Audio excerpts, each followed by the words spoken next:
Après avoir fait une vidéo sur mon portefeuille NFT que je te mets juste ici, aujourd'hui je vais apporter les crypto-monnaies, ma vision, quelle est ma stratégie à propos de ceci et surtout comment est-ce que je pense que ça va évoluer dans le futur. Tu vas savoir tout ça dans cette vidéo. Mais avant de commencer, si tu ne me connais pas, je me présente.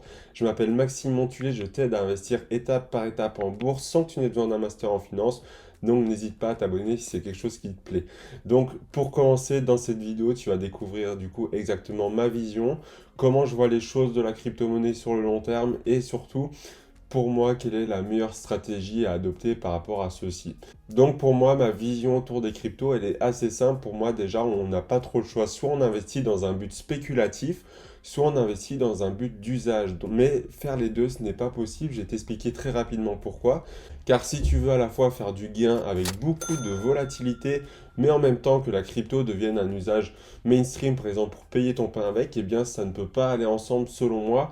Car forcément, c'est comme si aujourd'hui tu achetais de l'euro et que tu espérais qu'il prenne de la valeur et en même temps utiliser cet euro-là, ça n'a aucun sens.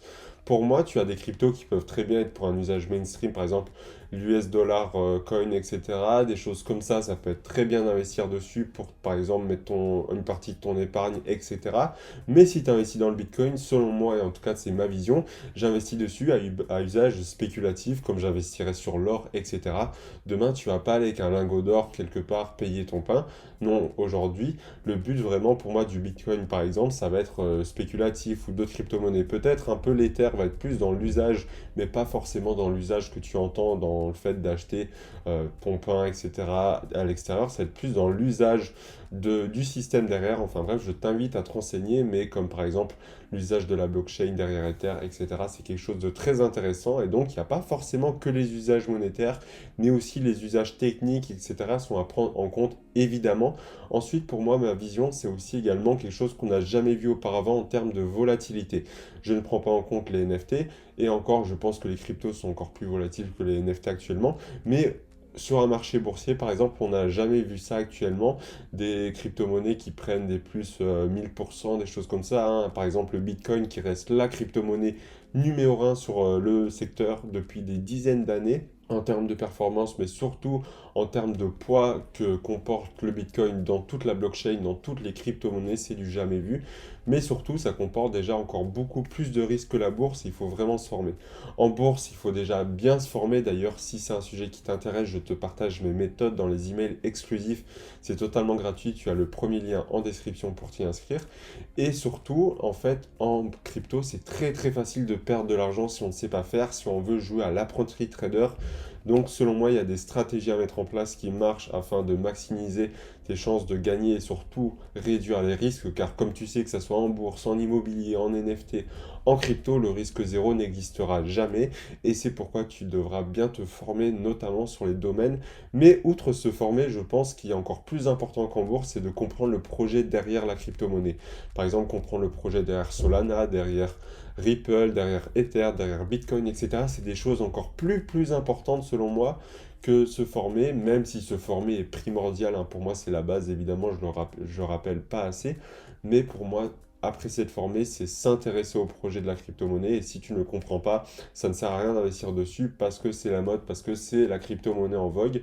Par exemple, je pense également à la crypto Squidcoin, si je dis pas quelque chose, si je dis pas de bêtises, ou c'était dans ces noms-là, par exemple à propos de la série Squid Game, et ben en fait c'était une réelle arnaque, hein. La crypto-monnaie a perdu 99% de sa valeur et ils sont partis avec la caisse malheureusement, ce qui a fait une arnaque énorme pour beaucoup de personnes. Et ça, ce n'est pas arrivé qu'une fois dans des projets crypto, c'est pourquoi tu dois vraiment te renseigner à propos de ceci. Mais également, pour moi, ma vision du Bitcoin, en fait, c'est qu'il y a beaucoup d'autres choses qui peuvent être mises en place et également que ça va être très utile surtout sur le long terme. J'investirai pas dessus évidemment si je penserais que ça s'écroulerait du jour au lendemain, mais pour moi sur le long terme ça aura un réel usage dans plusieurs domaines, hein, pas uniquement monétaire, mais peut-être d'usage pour des entreprises, des organisations, etc. Pour moi ça va vraiment se démocratiser dans les peut-être 10, 15, 20 prochaines années, surtout par exemple en plus si la vision du métavers se réalise, même si moi je suis pas forcément fan de cette vision-là, bref c'est un autre sujet,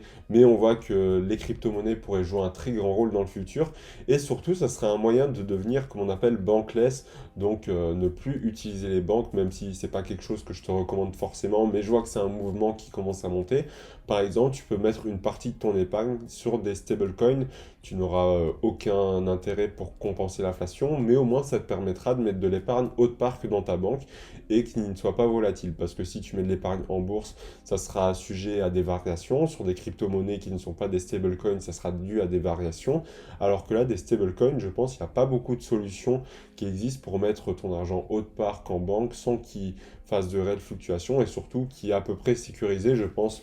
Par exemple, moi, j'ai déjà mis dans l'USD dollar. C'est des choses que je fais. L'USD dollar coin, évidemment, crypto-monnaie. Mais c'est des choses qui sont possibles à faire avec le stablecoin pour répartir tes investissements. Et je vais également te dire pourquoi j'investis dessus, moi, personnellement. Ben déjà, c'est le fait de faire fructifier mon argent d'une autre manière. Comme tu le sais, j'investis beaucoup en bourse et c'est majoritairement mon investissement principal. Et ça va surtout me permettre, en fait, de diversifier ces sources-là, de diversifier un peu mon argent, de ne pas le mettre qu'en bourse, pas qu'en banque. Ça va me permettre, voilà, de un peu éparpiller les risques. Évidemment, les cryptos ne représentent pas une grande majorité de mon portefeuille, mais au moins, il y a un certain pourcentage qui est dédié dessus et ça me permet de diversifier, de diminuer peut-être les risques à tout mettre en bourse, etc. Donc, c'est une bonne chose à faire.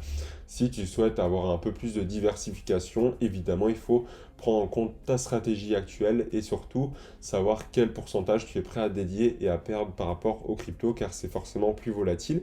Également, je pense que voilà, ça a vraiment un gros potentiel à long terme. On voit beaucoup de projets qui se créent sur ou grâce aux cryptos, NFT compris, Metaverse sera certainement grâce aux crypto-monnaies qu'on pourra acheter des choses dedans, etc. Donc je pense vraiment qu'il y a quelque chose à faire si évidemment tu as les connaissances pour pouvoir investir dessus.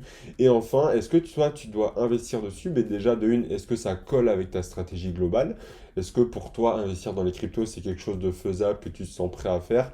Par exemple, je prends l'exemple de quelqu'un qui est jeune, qui a 20 ans, qui est encore chez ses parents, un peu à mon image, imaginons, qui pourrait se permettre d'investir un peu plus en crypto-monnaie, car il pourrait se permettre de perdre plus également, car il pourra se refaire. Je ne vous dis pas non plus de faire all-in sur une crypto en croisant les doigts, évidemment, il faut prendre en compte les risques que toi tu es prêt à perdre et mettre toujours de l'argent que tu es prêt à ne plus avoir demain.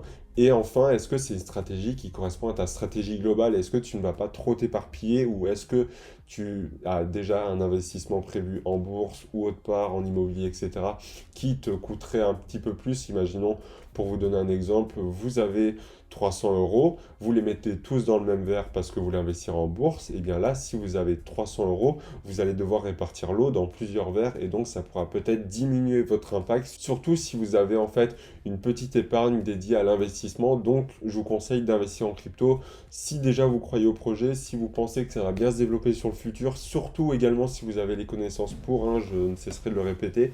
Et enfin, si vous avez assez d'épargne d'investissement, pas d'épargne de précaution car ça on n'y touche pas, mais de l'épargne dans le but d'investir après. Si vous en avez assez pour diversifier dans plusieurs investissements, faites-le, mais si vous n'en avez pas assez, selon moi, ça ne sert à rien d'aller vers les crypto-monnaies. Privilégiez votre zone de génie en termes d'investissement, que ce soit bourse, immobilier ou autre. Ça peut être les crypto-monnaies également, on ne sait pas. Et enfin, si vous avez un peu plus et que vous voulez tester les crypto-monnaies, rien ne vous empêche de mettre 5, 10, 15, peut-être 20% de votre portefeuille. Ça, c'est à vous de voir. Je ne peux pas le dire à votre place car c'est suivant les risques que vous êtes prêt à prendre. Et surtout, je tiens à le préciser, comme quand je parlais de Squidcoin, que beaucoup de personnes ont suivi la tendance, c'est de surtout pas vous la suivre si vous ne connaissez pas les tenants et aboutissants de cette crypto-monnaie. Hein. Comme je l'ai dit en début de vidéo, on voit beaucoup d'arnaques dans ce monde-là, donc c'est très important pour vous de ne pas suivre forcément les tendances et surtout de bien se renseigner, ne pas jouer au casino avec les crypto-monnaies car c'est très facile de gagner de l'argent comme c'est très facile d'en perdre, donc faites vraiment attention avec ça. Donc j'espère que cette vidéo t'a plu et n'oublie pas de t'inscrire aux emails exclusifs, c'est le premier lien en bio, ça t'aidera beaucoup si tu souhaites en savoir plus sur l'investissement et ce monde-là. C'était Maxime.